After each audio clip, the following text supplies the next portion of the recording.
اللهم صل على رسوله الكريم. أما بعد فأعوذ بالله من الشيطان الرجيم. بسم الله الرحمن الرحيم. لا عليك الكتاب إلا فيه هدى ورحمة لقوم يؤمنون.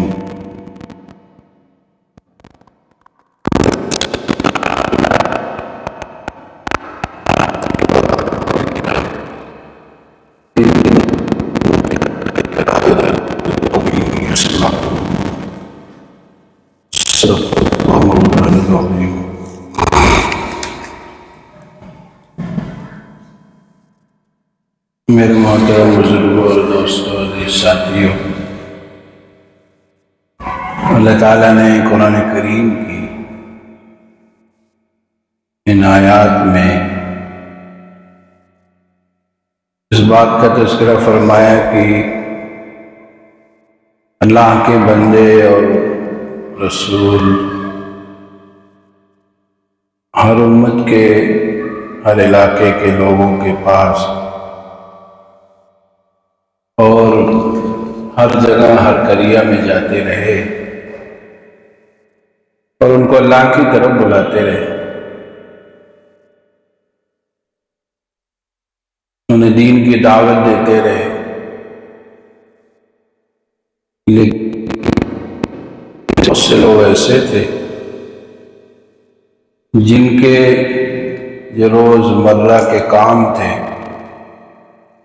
جو روز مرہ کی ان کی حرکتیں اور ان کے اعمال تھے، انہی پر شیطان نے ان کو مطمئن کر دیا تھا. وہ لوگ پیغمبر کی بات کو، رسولوں کی بات کو نہیں سنتے تھے، نہیں سمجھتے تھے، اور وہ لوگ اپنے محسن اور کرم فرما کو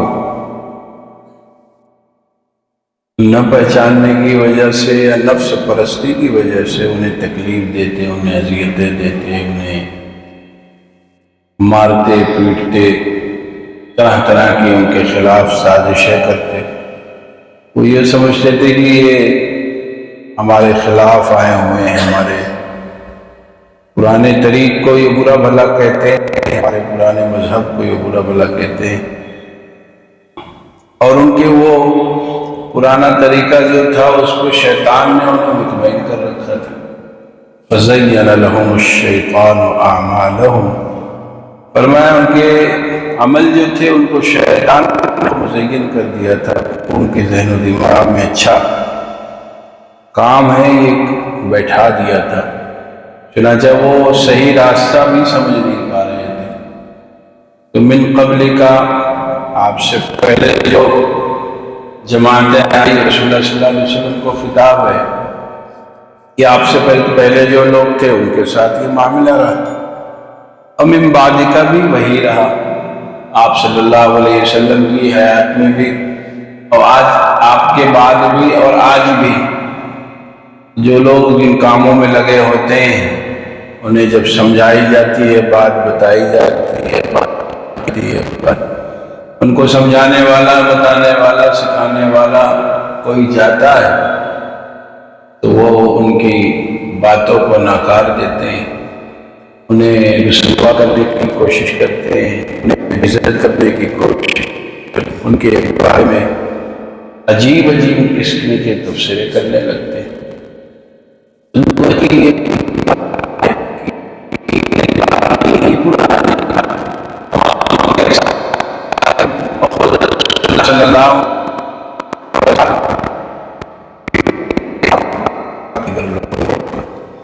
انہوں نے رسول اللہ صلی اللہ علیہ وسلم تکلیفیں دی،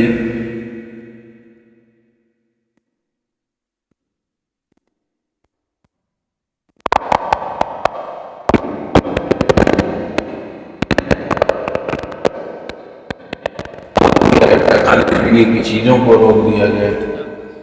شام ابی طالب جو آج بھی وہ ادھر مروہ سے آپ نکلیں گے تو آج بھی وہ جگہ اسی وہ پہاڑ کا ایک ایسا حصہ ہے جو گویا کی جیل تھا، وہ پہاڑی ایسی بنی ہوئی تھی ایسے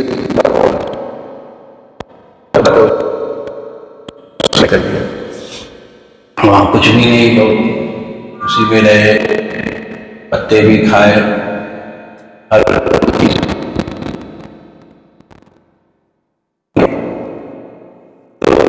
صلی اللہ علیہ وسلم کی حیات، آپ صلی اللہ علیہ وسلم کے بعد صحابہ کے ساتھ بھی یہ معاملہ پیش ہوتا رہا، انہیں طرح طرح کی چیزیں ان کے سامنے آئی، انہیں ان کا سامنا کرنا پڑا۔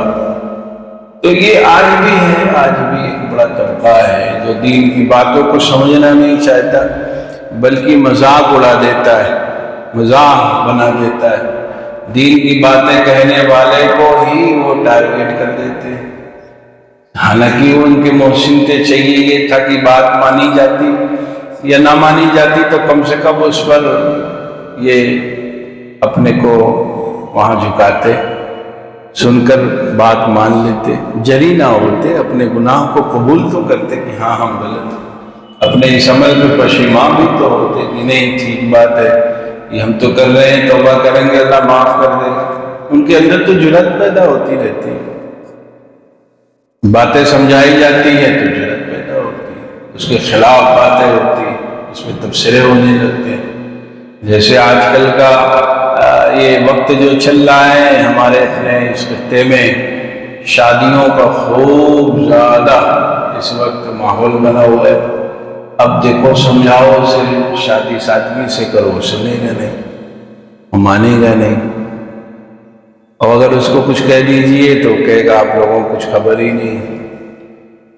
بڑی بڑی شادیاں ہو رہی، فضول خرچیاں خوب ہو رہی، جس کی ضرورت نہیں ہے وہ کام بھی ہو رہے، جن کا وجود نہیں ہے وہ بھی چیزیں لائی گئی، ہلدی کی رسم آ گئی، مہندی کی رسم آ گئی، اس پہ ہر ایک رسم پہ ایک شادی کا خرچ ہو رہا ہے۔ ابھی کہاں سے آئی ہوئی؟ ان کو بتاؤ تو بات سنیں گے نہیں، اگر اور کہہ دے تو پھر کیا کریں گے؟ پھر تبصرہ کرنے لگے، اس پہ خوب باتیں بنانے لگے۔ بڑا آسان ہے کہہ دینا، حالانکہ بات تو ان کے ہی فائدے کی ہے، اگر عمل کر لے۔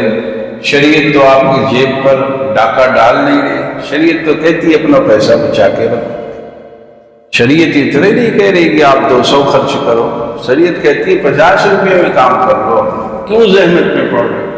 اب بتاؤ کوئی تمہارا دوست ہو وہ کہہ دے یہ کام 100 روپے میں بھی ہو جائے گا، وہ تم اس کو دوست سمجھو گے یا دشمن سمجھو گے؟ وہ تو دوست ہے تمہارا، جو تمہارا پیسہ بچانا چاہتا ہے، وہ تمہارا محسن ہے جو تمہیں غم میں نہیں ڈالنا چاہتا۔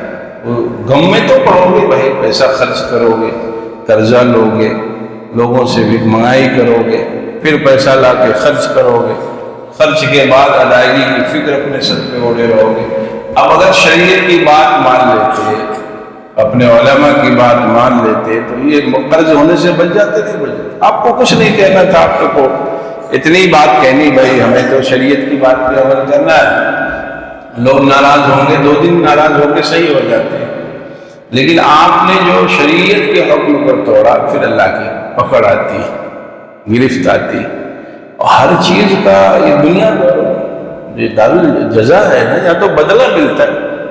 آپ گندم لگا کے آئیے گا، گندم 6 مہینے بعد آپ کے گھر پہنچ جائے گا، آپ چاول اور گیہوں لگا کے آئیے گا آپ کے گھر پہنچ جائے گا، امرود لگائیے گا 4 مہینے بعد پھل آپ کے ہاتھ میں ہوگا، کانٹا لگائیے گا تو وہ بھی آپ کے پیروں کو چیرے گا، پھاڑے گا، دھسے گا، یہ تو جزا، یہاں بدلہ ملتا ہے۔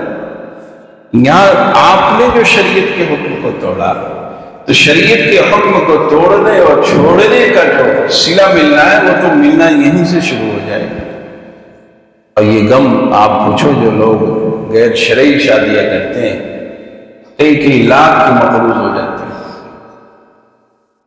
1 لاکھ کے مقروض ہو جاتے ہیں، پریشان ہوتے ہیں، ادھر سے پیسہ ادھر گھما رہے ہیں، ان کا پیسہ وہاں گھما رہے ہیں، اور کیا ہے لوگ آئیں گے، لوگ کیا کہیں گے، لوگ کون کیا کہے گا بھائی، لوگوں کے کہنے سے کیا ہوتا ہے؟ اللہ تعالیٰ نے جیسے وسعت دے رکھی ہے، اس وقت جیسے ہاتھ آپ کا تنگ و کشادہ ہو ویسے ہی کام کر لیں۔ کھانے پینے کو شریعت تھوڑی ہی منع کرتی ہے، لیکن وہ لوگ جو قرض لے کر کے یہاں سے پیسہ مانگ کر کے ان سے پیسہ مانگ کر کے شادی کرتے ہیں، تو انہیں کے لیے تو شریعت کہتی ہے سادگی سے شادی کر لو۔ مسجد میں اعلان ہو جائے کہ خود آج نکاح ہے فلاں کا 2 کلو 4 کلو 6 کلو 10 کلو کھجور اور چھوارا لے آئیے، نکاح ہو گیا، کام ختم ہو گیا، یہی خرچہ ہے بس۔ دوسرا خرچہ مہر کا خرچہ ہے۔ اب اس کے بعد جتنا ہے جیسی آپ کی سہولت ہو ویسے آپ کر لیں۔ وسعت اللہ نے دی ہے تو ٹھیک ہے، دوستوں کو کھلائیے، اس میں اسراف نہ ہو، اسراف نہ ہو۔ اسراف کہتے ہیں جن کو اللہ تعالیٰ نے وسعت دی ہے ان کا دوست احباب کا ہلکا 1000 2000 کا تو کھلانے میں کوئی حرج نہیں، اس کو شریعت منع نہیں کرتی۔ اب اس میں اسراف کیا ہے؟ اسراف اس میں یہ کہ کئی لاکھوں لاکھ روپے کے ٹینٹ لگ جاتے ہیں، دور سے اس کے تمام شادی بیاہ کے علامات بنا دیے جاتے ہیں، اس سے پرہیز کرنا چاہیے۔ کھانا خوب اچھا بنوائیے، 3 قسم 5 قسم کا بنوا دیجیے، لوگ آئیں، دوست احباب آئیں، کھائیں، خوب اچھا انتظام کیجیے، اسراف نہ کیجیے، غیر ضروری چیزوں پہ پیسہ خرچ نہ کیجیے۔ اور جو لوگ بیچ کے ہیں، جو لوگ مڈل کلاس جن کو کہا جاتا ہے، جو لوور میں مڈل کلاس کہلاتے ہیں، ان کا تو بس وہی ہے جیسے آپ کا ہاتھ کشادہ ہو ویسے ہی آپ شادی کریں۔ شریعت نے سب چیز دے رکھی ہے۔ رسول اللہ صلی اللہ علیہ وسلم نے ایک مرتبہ فرمایا کہ جس کے پاس جو ہے وہ دسترخوان پہ لے آئے، اور فرمایا یہ جو ولیمہ ہو گیا۔ کوئی چھوارا لے آیا، کوئی جو ہے پنیر لے آیا، کوئی چنا لے آیا، کوئی کچھ لایا، دسترخوان پہ سب لوگ رکھ کے صحابہ کے ساتھ آپ صلی اللہ علیہ وسلم کھا کے فرمایا چلو ولیمہ ہو گیا۔ یہ بھی عمل ہے۔ تو اب اگر آپ کا ہاتھ تنگ ہے بس اسی اعتبار سے آپ شادی کریں، لوگوں کی فکر نہ کریں، لوگ کیا کہیں گے اس سے کیا لینا ہے، رشتے دار کیا کہیں گے بالکل فکر مت کیجیے۔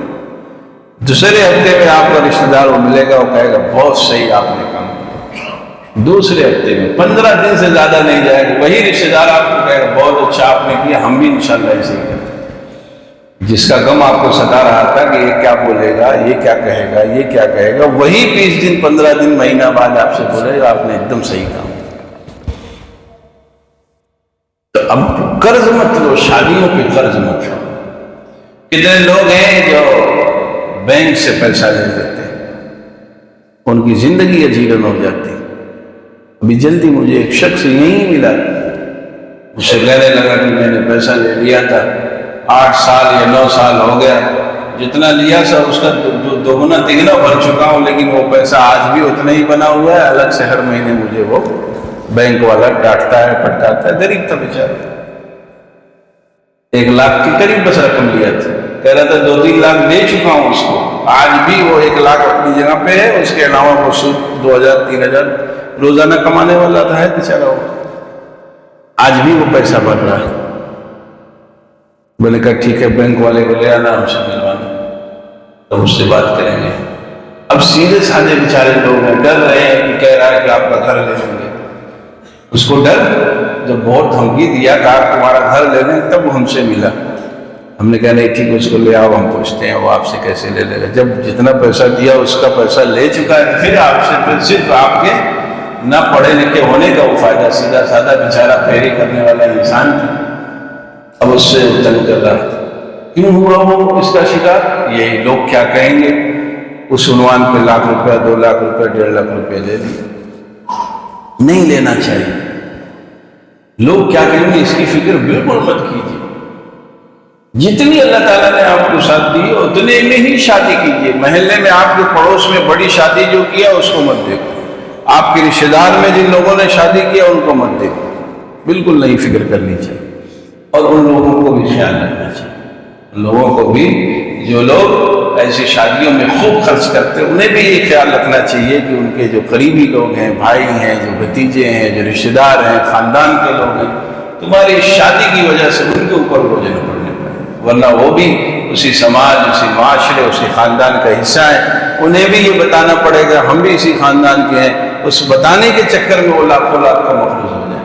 اسی لیے اللہ نے مال دیا ہے، انہیں مال کی نمائش نہیں کرنا چاہیے، پرہیز کرنا چاہیے۔ کم سے کم میں شادی کرنا چاہیے۔ اور جو پیسہ، میں تو بار بار یہ کہتا رہتا ہوں کہ جو پیسہ خرچ کرنا ہے اپنی بچی کو دے دو، اپنے بیٹے کو دے دو، اپنے ہونے والے داماد کو دے دو، اپنی بیٹی کے نام پہ جمع کر دو، اس کو زمین دے دو، اس کے کام آئے گی، جب ضرورت ہوگی وہ بیچ لے گی، جب ضرورت ہوگی اس کا استعمال آپ کا بیٹا کر لے گا، آپ کا داماد کر لے گا۔ یہ تو کھا پی کے چلے جائیں گے، ختم بات، دوسرے دن یاد بھی نہیں رہے گا کہ آپ کے یہاں ولیمہ جو ہے 2 کلومیٹر ایریا میں پھیلا ہوا تھا، انہیں یاد رہے گا، اگلی شادی کی فکر رکھنے۔ لوگوں کا یہ جو ہم لوگوں کے اوپر ایک غلط ذہن میں، دماغ میں بات بیٹھ گئی ہے، بیٹھا دی گئی ہے، اس سے بچنا چاہیے۔ شادی بیاہ میں اسراف سے بچنا چاہیے۔ اللہ نے جتنی وسعت دی ہے اسے ہی کرنا چاہیے۔ ہاتھ کشادہ ہو تو خرچ کرنے میں کوئی حرج نہیں۔ ہاں یہ ضرور خیال رکھیں جو میں نے بات آپ کو کہی ہے کہ اتنا نہ پھیلا دو کہ آپ کے جو اور رشتہ دار، بھائی بھتیجے، بھانجے، خاندان کے لوگ ہیں، ان کو شادی کرنے میں بھی پھر پریشانی سے مطلب پھر اسے قرض لینا پڑے۔ اللہ تعالیٰ صحیح سمجھ عطا فرمائے، صحیح فہم عطا فرمائے۔ باتیں تو سبھی جانتے ہیں لیکن کرتے وہی ہیں جو ان کو کرنا ہے۔ ہر چوراہے پہ کوئی نہ کوئی بیٹھا ہے جو سمجھا رہا ہے، ہر مسجد میں کوئی نہ کوئی بتا رہا ہے کہ رک جاؤ، لیکن قوم ہے کہ ماننے کو تیار نہیں ہے، قوم ہے کہ سننے کو تیار نہیں ہے۔ جو کر رہا ہے وہ اس کا بھی حال وہی وہ بھی لوگوں کو سمجھاتا ہے، لیکن جب کرنے کا نمبر آتا ہے وہ بھی وہی عمل کرتا ہے۔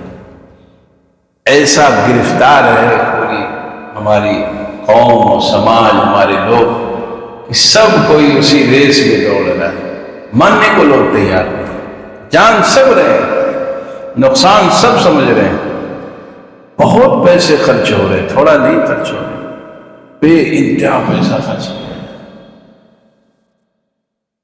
حاصل کچھ بھی نہیں ہے۔ کوئی بھی عالم یہ نہیں کہہ سکتا کہ آپ 1 کروڑ کی شادی ولیمہ کرو گے تمہاری شادی میں بہت برکت ہو۔ کوئی کہہ رہا ہو کہ مجھے بھی بتا دے، میں بھی وہی تقریر کرنا شروع کر دوں۔ اسراف تو کہیں سے بھی نہیں ہونا چاہیے۔ بہت ٹھیک ہے دوست احباب کا جو ہلکا ان کو کھلا دو، جو لوگ آنے جانے والے ان کو کھلا دو۔ بہت موٹی بات ہے کہ جو لوگ آپ کے غم میں شریک ہوتے ہیں وہی خوشی میں بھی شریک ہونے کے مستحق۔ آپ کے گھر میں جب کوئی غم ہوتا ہے تو جتنے دوست احباب جمع ہوتے ہیں وہی آپ کے دعوت کھانے کے مستحق، وہی آپ کے لوگ ہیں، وہی آپ کے اعزاء اقربا اور متعلقین وہی پیر، بقیہ اور نہیں ہے۔ بس اگر آپ کہہ رہے ہیں کہ ہمارا دائرہ دوستوں کا بڑا ہے تو وہی آپ کا دائرہ ہے۔ جتنے لوگ آپ کے غم میں شریک ہوتے ہیں اتنے ہی لوگ آپ کی خوشی میں شریک ہونے کے مستحق ہیں، اور آپ کے دوستوں کا دائرہ، آپ کے جو قریبی لوگوں کا دائرہ وہ یہی کہنا ہے، اس سے زیادہ نہیں۔ اور کتنا بڑا بٹتا ہے لوگوں کے۔ بہرحال بات ٹھیک کہہ دی گئی، حالانکہ بات سمجھی نہیں جائے گی۔ بات کیا ہے؟ مانی نہیں جائے گی، سنی جائے گی، خوب سنی جائے گی، ماننے کو لوگ تیار۔ ہمارے اپنے اس علاقے اور خطے میں بارات کا رواج ختم ہو گیا تھا، قریب ادھر 3-4 سال سے پھر بارات کا ایک دم ماحول بنا ہوا۔ اب ہر کوئی 100، 150، 200 بارات لے جانا، حالانکہ ایک دم ختم ہو گیا تھا۔ سب لوگ، اکثر جگہوں پہ یہ دیکھا جا رہا تھا ماشاءاللہ کہ لوگ اصل میں نکاح کیا کرتے تھے، اور وہی 25، 30، 40 آدمی کر کے جو رہتے تھے قریبی، وہی نکاح اصل میں شریک ہوتے تھے، اصل کی بات نکاح چائے پی کر رخصتی کرا لیتے تھے۔ ابھی یہ پھر 2-3 سال سے دعوت، بڑا پروگرام، اور اس کے علاوہ بارات کا بھی خوب لمبا چوڑا نظام بن گیا۔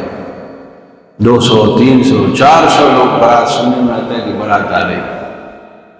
یہ روایت بن رہا ہے، بچنا چاہیے۔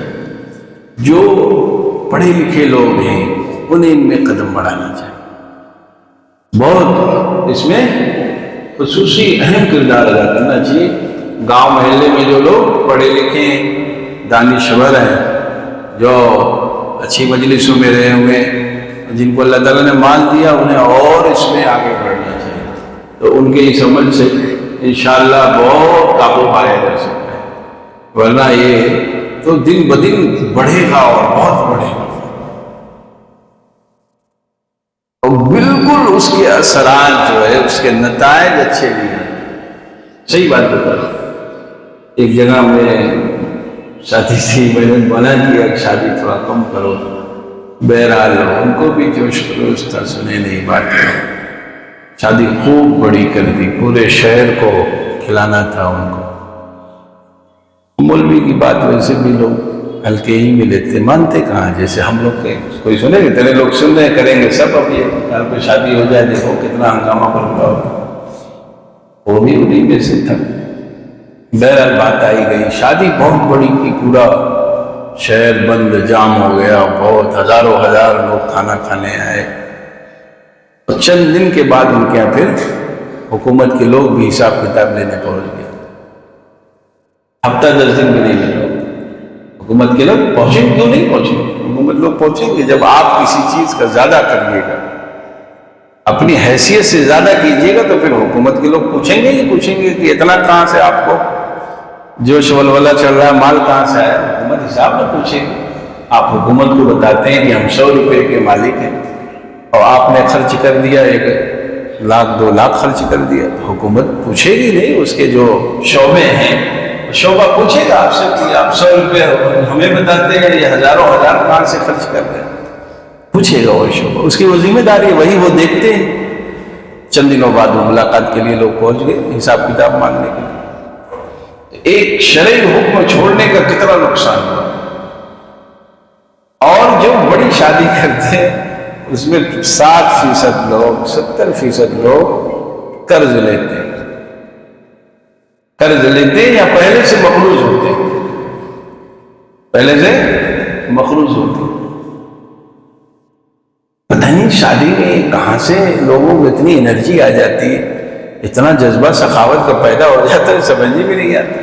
ہر کسی کو خیال ہونے لگتا ہے کہ ہم بڑے ہیں، کہاں سے بڑے ہو گئے؟ اس کو صرف ایک کیا ہے بیماری، دکھانے کی بیماری ہے، اپنی حیثیت سے زیادہ اسے بتلانا ہے۔ کیا ضرورت ہے بتانے؟ اللہ نے جو دیا ہے اس میں خوش رہو، اسی کو کھاؤ پیو۔ اللہ نے کیا بولا ہے؟ کھاؤ پیو اور ہمارے گنگان کرتے رہو، نعمتیں استعمال کرو، منعم کو یاد کرتے رہو۔ لیکن 10 روپے پاس میں ہے اور ظاہر کر رہے ہیں کہ نہیں ہم تو ہزاروں ہزار کے مالک ہیں۔ اب اسی چکر میں پریشان بھی ہو رہے ہیں، مقروض بھی ہو رہے ہیں، حیران بھی ہو رہے ہیں، غمگین بھی ہو رہے ہیں، بی پی بھی بڑھ رہی، اور پھر اس کے جو شریعت کا حکم چھوڑنے کا ایک نتیجہ ہے وہ بھی سامنے آئے گا۔ پھر حکومت کے جو شعبے ہیں وہ بھی پوچھنے آئیں گے کہ یہ پیسہ آپ کہاں سے اتنا خرچ کر رہے ہیں۔ اس لیے بچنا چاہیے۔ شریعت انسان کی ہمدردی کی رعایت میں بات کرتی ہے، شریعت انسان کی بقا کی بات کرتی ہے، شریعت لوگوں کو تکلیف سے بچانے کے لیے بات کرتی ہے، شریعت غم میں نہیں ڈالنا چاہتی۔ شریعت تو شرعی احکامات جو ہیں، رسول اللہ صلی اللہ علیہ وسلم کے فرمودات جو ہیں، ارشادات جو ہیں، وہ ہم تمام انسانوں کے لیے اس میں خیر خواہی اور بھلائی ہے، کہیں سے بھی نقصان نہیں پہنچ سکتا۔ کسی بھی ایک شرعی حکم میں، کسی بھی ایک جز میں ہمیں نقصان نہیں پہنچ سکتا۔ ایک دم یقین کامل ہے، اور یقین اس پہ رکھنا ہر مسلمان کے اوپر واجب ہے۔ شرعی حکم سب ہماری اپنی بقا کے لیے۔ اب شریعت کہتے ہیں شریعت شادی سادگی سے کرو تو سادگی سے کرو، اسی میں حیات ہے، اسی میں زندگی ہے، اسی میں برکت ہے، اسی میں خیریت ہے۔ اور آپ چھوڑیے گا جب اور شادی بیاہ کے نام پر ہنگامہ کھڑا کیجیے گا تو شرعی حکم چھوڑنے کی، اللہ کے حکم کے توڑنے کی جو سزا ہے وہ سزا اسی دنیا سے پھر شروع ہو جائے گی، اسی دنیا سے۔ اس لیے اللہ نے جو دیا ہے اسی اعتبار سے خرچ کیجیے۔ جیسا ہاتھ کشادہ اور تنگ ہو ویسے ہی شادی بیاہ میں ہاتھ پھیلانا اور سمیٹنا چاہیے، دکھاوے کی نظر نہیں ہونا چاہیے۔ آپ دیکھیں کتنی بیوقوفانہ سا حرکتیں ہیں جو ہمارے یہاں چل رہی ہے، بیٹی کو کپڑا دے رہا ہے اپنے، پورے گھر کے آنگن میں پھیلا کے رکھے ہوئے، جتنے لوگ آ رہے ہیں دیکھیں گے کہ کپڑا ہم یہ دے رہے ہیں، ہم یہ دے رہے ہیں، ہم دے رہے ہیں۔ کیا ضرورت ہے اس کی؟ کوئی ضرورت ہے؟ بیٹی اپنی ہے، کپڑا ابا دے رہا ہے، بھائی دے رہا ہے، ان کو کیا ضرورت لوگوں کو دکھلانے کی؟ ہوتا نہیں ہوتا؟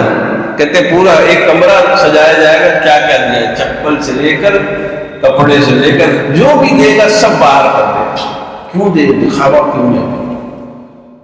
عید کے دن کپڑا محلے کے باہر ٹانگ کے دکھاتے ہو کبھی آپ؟ ہم کبھی دکھاتے ہیں کہ ہم نے اپنے بیٹے کے لیے 3 جوڑا کپڑا لائے ہیں، ہم اپنے بیٹے کے لیے ہم یہ کپڑا لے آئے ہیں؟ کبھی کپڑا خرید کر لا کر محلے والوں کو بتاتے ہیں دیکھو یہ کمرے میں سب لگاؤ، محلے والوں کو بلاؤ اور رشتے داروں کو بلاؤ، کپڑا آیا ہوا ہے؟ پھر شادی میں کیوں کپڑا دکھائے؟ اس کی کیا ضرورت پیش ہے؟ نہیں ہے، صرف دکھانا ہے۔ اور باقاعدہ یہ بات کہی جاتی ہے کہ کپڑا اتنا اتنا لے کر دکھانا ہے، اس لیے اس میں تعداد بڑھائیے، لوگ دیکھیں گے کیا کہیں کہ پھیکا کپڑا ہے، مہنگا مہنگا کپڑا لاؤ۔ اور دکھانا نہ ہو تو 1 جوڑا کپڑا نہیں دیں گے، شادی بعد کپڑا دیتے ہیں، 1 جوڑا کپڑا نہیں دے سکتے۔ بیٹی ختم ہو گئی، بیٹی کو 2 مہینے میں 2 جوڑا اور پھر سلا دو، 3-4 مہینے بعد پھر آئے پھر 4-6 جوڑا سلا دو، تب جانے بات کہ ہاں بھائی اپنی بہن اپنی بیٹی تھی۔ اب سب ختم، 1 جوڑا کپڑے دینے میں سانس رکے گی سب کی، اور یہاں پورا کمرہ سجا کر تمام رشتے داروں کے رشتے دار جو آئیں گے ان کو بھی دکھایا جائے دیکھیے یہ ہم کپڑا دے رہے ہیں۔ بچنا چاہیے۔ آپ حضرات جو یہ بات سن رہے ہیں، یہ بات جن تک پہنچے گی انہیں ان پر عمل کرنے کی کوشش کرنی چاہیے کہ بیٹی ہماری ہے، بہو ہماری ہے، ہماری اپنی بچی ہے، ہماری اپنی بہن ہے، کیا ضرورت ہے ہمیں دکھانے کی؟ جو دیں گے اللہ نے جو دیا ہے انہیں دے دینا بس، اور موقع بموقع دیتے رہے، خوب دینا چاہیے۔ اللہ تعالیٰ نے جیسی حیثیت رکھی دینا چاہیے، بیٹیوں کو خوب دینا چاہیے، بہنوں کو خوب دینا چاہیے، بڑی برکت ہوتی ہے۔ جو لوگ اپنی بہنوں میں مال خرچ کرتے ہیں اللہ تعالیٰ ان کے مالوں میں خوب برکت دیتے ہیں۔ ہاں زیادتی نہ ہو، خرچ کرنے کا مطلب بے انتہا نہ بھی خرچ کرنا، میانہ روی امت معتدلہ ہے، اس لیے اعتدال کے ساتھ کام کرنا چاہیے، دینا لینا چاہیے، گائے بگائے آنا جانا چاہیے، گائے بگائے کچھ پھل فروٹ لے کے بہنوں کے یہاں چلے جانا چاہیے، یہ تو ضرور کرنا چاہیے۔ بڑا ثواب ہے، صلہ رحمی کا ثواب ہے، بڑی برکت ہوتی ہے، بہنوں کو جو لوگ دیتے ہیں ان کے بہت برکت ہوتی ہے۔ اس لیے گائے بگائے بہن کی شادی ہو گئی، بیٹی کی شادی ہو گئی، ابا کو جانا چاہیے۔ لوگ شروع میں جاتے ہیں اور ایک بیوقوف والے پھر یہ بھی نہ سمجھتے، ابھی بیٹی کے گھر روز نہیں جاتے، یہ کیا بات ہو گئی بھائی؟ جانا چاہیے، بیٹی آپ کی، مہینے 2 مہینے میں جیسی فرصت ہو ملنا چاہیے، جا کے موسم کا پھل جو آیا لے کے جانا چاہیے، اسے کھلانے کے لیے، اسے ملنے کے لیے جانا چاہیے، کپڑا بھی کبھی کبھی دینا چاہیے، اس کا حال چال خوب جاننا چاہیے۔ یہ سب ثواب بھی ہے اور برکت بھی ہے، دینے والے کے یہاں خوب برکت ہوتی ہے۔ اب یہاں دیا، یہ بھی شریعت منع کر رہی تھی، یہاں نمائش لگا کے دے دیا، اب اس کے بعد کہہ رہا ہے کہ ادھر رخ نہ کرنا ہے، عید ہی ملے گی بس، یہاں بھی غلط کر رہا ہے۔ یہاں 2-4-6 مہینے، میں یہ نہیں کہہ رہا ہوں آپ دیجیے ہر مہینے، جیسے وہ ساتھ ہو اللہ تعالیٰ نے جب، لیکن گاہے بگاہے چلے جاؤ، 2 کلو پھل لے کر، 1 کلو میٹھا لے کر بہن کے پاس چلے جائیے، بیٹی کے پاس چلے جائیے ملنے کے لیے، حال چال لے لیجیے، کبھی کچھ لے جا کے مل لیجیے، اس سے 2 منٹ بات چیت کر لیجیے، ان کے گھر والوں سے، اس کے شوہر سے، اس کے شوہر کے والد سے حال چال لے لیجیے، یہ صلہ رحمی میں آئے گا۔ اس پہ وقت نہیں، اس کے لیے ہم فارغ نہیں، جہاں جہاں دکھاوا ہوگا وہاں تو ہم کھڑے ہیں، اور جہاں جہاں ضرورت ہوگی 1 روپیہ نہیں دیں گے، 1 روپیہ نہیں دیں گے۔ ابھی ایک صاحب مجھے 2-3 دن پہلے ملے، کہنے لگے بیوی میری بیمار ہو گئی، مائکے میں تھی، وہ بھائی اس کا ڈاکٹر کے یہاں لے گیا، ہاسپٹل میں چھوڑ دیا، بس علاج کے لیے پیسہ نہیں تھا، میرے پاس بھی پیسہ نہیں تھا، میں نے انتظام کر کے دیا۔